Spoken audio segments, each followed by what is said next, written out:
ये दोहरी चाल चलते हैं। ये बात सही है कि आप नरेंद्र मोदी के सबसे बड़े क्रिटिक हैं। पार्लियामेंट में, पार्लियामेंट के बाहर आपकी तकरीरों में बहुत सुनाई देता है। लेकिन नरेंद्र मोदी के जो विरोधी बाकी नेता हैं वो उस पर यकीन नहीं करते। तेलंगाना में राहुल गांधी गए थे तो उन्होंने कहा मोदी के हैं दो यार, ओवैसी और केसीआर। तो मेरा मानना यह है कि मोदी का है यार, वो है राहुल गांधी। मैंने कहा था ये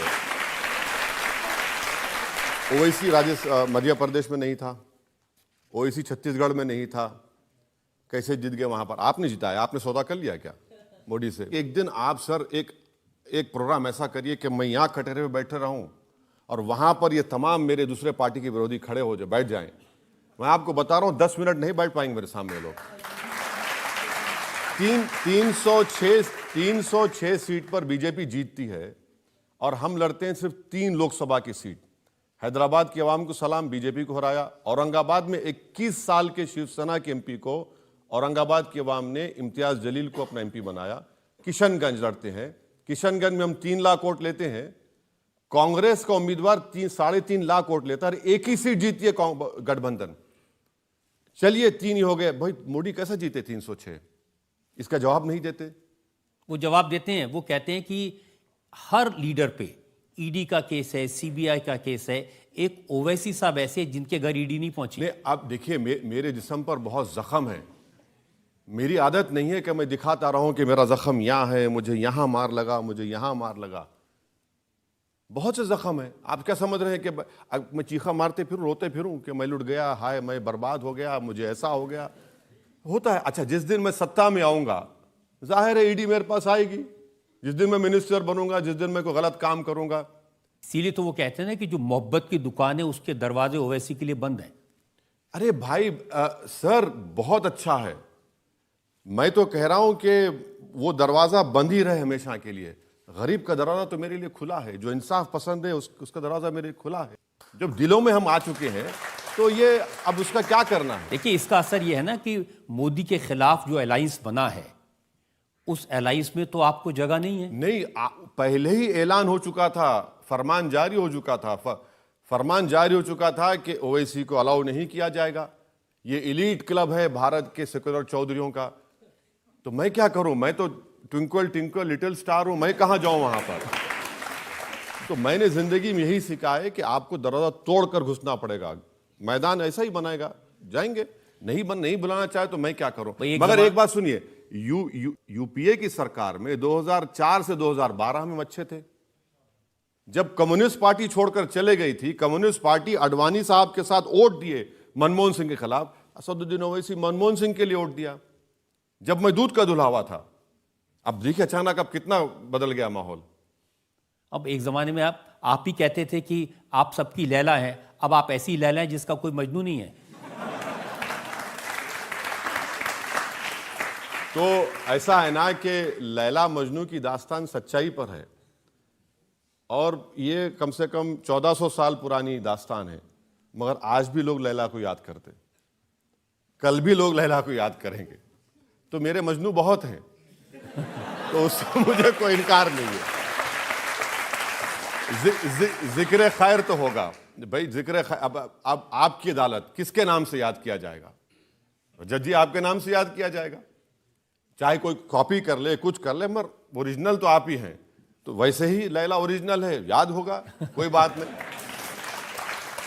यूपी से किसने मुझे फिगर्स भेजी हैं, कुछ सीट हैं बिजनौर की, सुल्तानपुर की, फिरोजाबाद की, जहां पर समाजवादी पार्टी और आरएलडी मिलकर लड़े थे और वो इस वजह से हारे कि इन जगहों पर आपके कैंडिडेट थे। यूपी में 400 सीटें हैं। कांग्रेस लड़ी 400, जीती 2। मगर कांग्रेस पे इल्जाम नहीं लगेगा। बहन जी ने लड़े 400, जीते 1, कोई कुछ नहीं बोलेगा। असदुद्दीन ओवैसी लड़े बाबू सिंह कुशवाहा के साथ अलायंस में 100 सीटें लड़े, हम 1 भी नहीं जीते। मगर जो 400 लड़के 2 और 1 जीतते हैं उन पर कोई कुछ नहीं बोलेगा।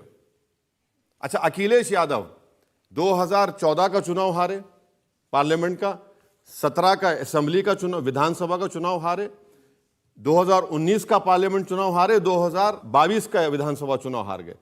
चार चुनाव हारने के बाद भी उनको आज भी लोग कहते हैं कि भैया तुझ पे जान कुर्बान, और हम दरी बिछाएंगे मगर मंच पर नहीं आने देंगे। मौलाना अरशद मदनी जैसे लोग, उन्होंने कहा कि ओवैसी के होने से चुनाव पोलराइज होता है और मोदी को इसका फायदा होता है। मैं आपको बता रहा हूं कि जब आपने एक बात छेड़ दी है, मैं पहले कभी नहीं कहा था ये बात, आज कह रहा हूं कि मेरे पास हैदराबाद में यूपी के चुनाव से पहले 2 बड़े बड़े मुफ्ती आए थे। मैं कभी पब्लिकली नहीं कहूं, आज कह रहा हूं, मुझे कहना पड़ रहा है। 2 मुफ्ती आकर बोले कि हम एक बड़े मौलाना का पैगाम आप तक लाए हैं और उनका यह बोलना है कि आप इलेक्शन से किनारा कश हो जाइए। तो मैंने कहा देखिए भाई, मैं तो समंदर में, बीच समंदर में तैर रहा हूं, अब तो मैं किनारे पे आ ही नहीं सकता, तो क्या करना चाहिए? मतलब एक काम करिए, आप समाजवादी पार्टी को सपोर्ट करेंगे? बोले हाँ हम करेंगे। बोला मुझसे उनका अलायंस करा लीजिए।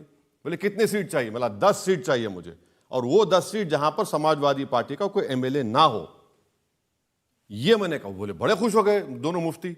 बोले अरे वाह ओवैसी साहब, अल्लाह अच्छा रखे आपको। मतलब बिस्मिल्लाह करिए, अल्लाह अच्छा रखे, आप दावत दे रहे हैं, दुआ दे रहे हैं, करा के लाइए।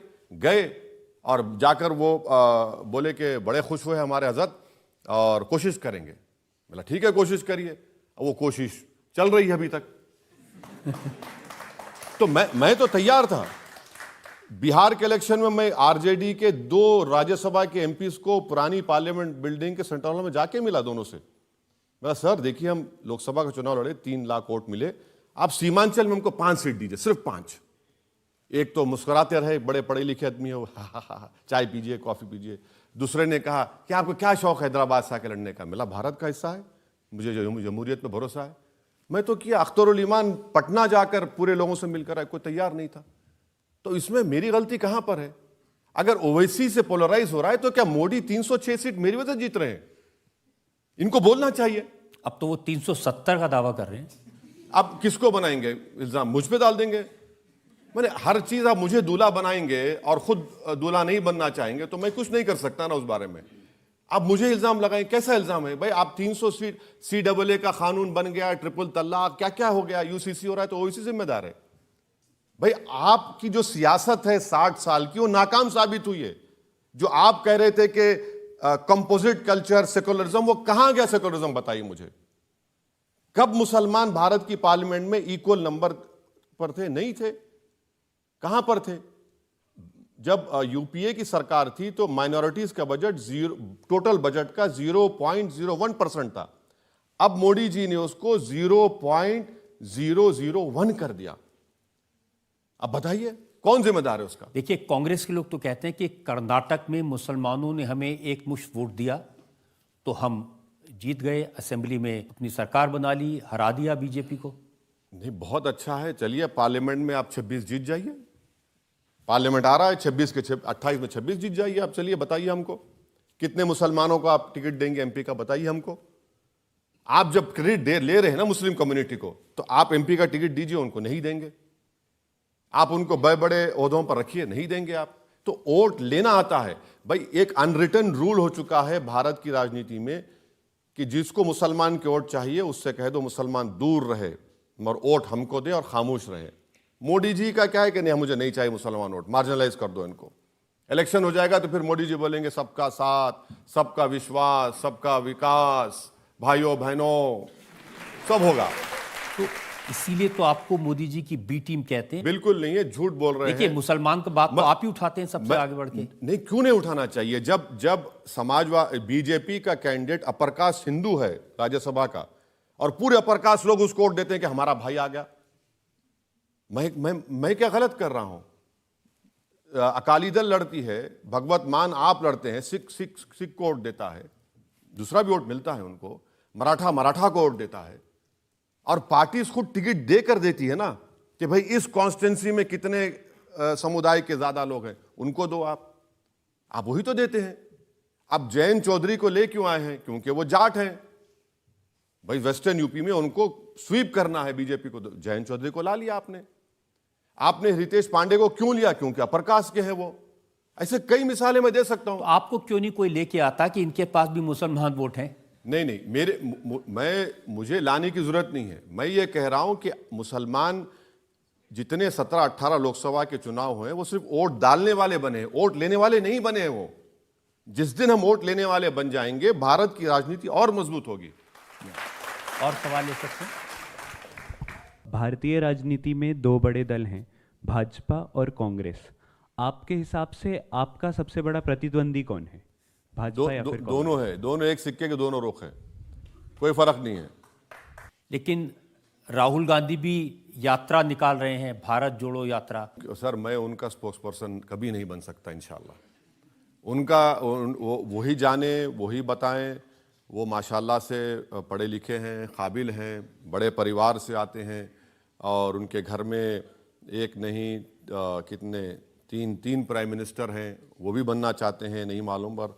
तो कभी वो बन पाएंगे प्राइम मिनिस्टर आपके हिसाब से? नहीं, मैं अपना कह सकता हूँ कि मुझे प्राइम मिनिस्टर बनने का कोई शौक नहीं है, ना मुझे मंत्री बनने का शौक है। तो मेरे ज़िंदगी के मकसद अलग है, मेरे ज़िंदगी के ख्वाब अलग है, जद्दोजहद अलग है। अब जिनको बनना है, आप आइडियोलॉजी पर मुकाबला करिए ना मोदी जी से।